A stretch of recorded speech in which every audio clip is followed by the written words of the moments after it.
Now after that she had ceased to cry unto the God of Israel, and had made an end of all these words, she rose where she had fallen down, and called her maid, and went down into the house, in which she abode in the Sabbath days, and in her feast days, and pulled off the sackcloth which she had on, and put off the garments of her widowhood, and washed her body all over with water, and anointed herself with precious ointment, and braided the hair of her head, and put on attire upon it, and put on her garments of gladness, wherewith she was clad during the life of Manasseh her husband.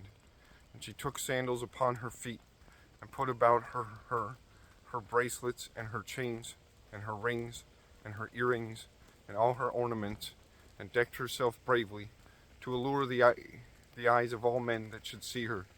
And she gave her maid a bottle of wine, and a cruse of oil, and filled a bag with parched corn, and lumps of figs, and with fine bread. So she folded all these things together, and laid them upon her. Thus they went forth to the gate of the city of Bethulia, and found standing there Ozias, and the ancients of the city, Shabris and Sharmas. And when they saw her, that her countenance was altered, and her apparel was changed, they wondered at her beauty very greatly, and said unto her, the God of our fathers, give thee favor, and accomplish thine enterprises, to the glory of the children of Israel, and to the exaltation of Jerusalem. Then they worshipped God. And she said unto them, command the gates of the city to be opened unto me, that I may go forth to accomplish the things whereof ye have spoken with me. So they commanded the young men to open unto her, as she had spoken. When they had done so, Judith went out, she and her maid with her, and the men of the city looked after her, until she was gone down to the mountain, until she had passed the valley, and could see her no more. Then they went straight forth in the valley, and the first watch of Assyrians met her, and took her, and asked her, of what people art thou? And whence comest thou? And whither goest thou? And she said, I am a woman of the Hebrews, and am fled from them, for they shall be given you to be consumed. And I am coming before Holofernes, the chief captain of your army, to declare words of truth. And I will shew him a way, whereby he shall go, and win all the hill country, without losing the body or life of any one of his men.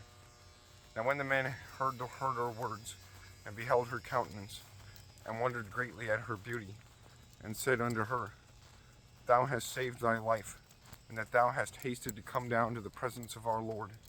Now therefore come to his tent, and some of us shall conduct thee, until they have delivered thee to his hands. When thou standest before him, be not afraid in thine heart, but shew unto him according to thy word, and he will entreat thee well. Then they chose out of them 100 men to accompany her and her maid, and they brought her to the tent of Holofernes. There was there a concourse throughout all the camp, for her coming was noised among the tents, and they came about her, as she stood without the tent of Holofernes, till they told them of her. And they wondered at her beauty, and admired the children of Israel because of her. And every one said to his neighbor, who would despise this people, that have among them such women? Surely it is not good that one man of them be left, who being let go might deceive the whole earth. And they that lay near Holofernes went out, and all his servants, and they brought her into the tent. Now Holofernes rested upon his bed under a canopy, which was woven with purple and gold and emeralds and precious stones. So they shewed him of her, and he came out before his tent with silver lamps going before him. And when Judith was come before him and his servants, they all marveled at the beauty of her countenance. And she fell down upon her face, and did reverence unto him, and his servants took her up.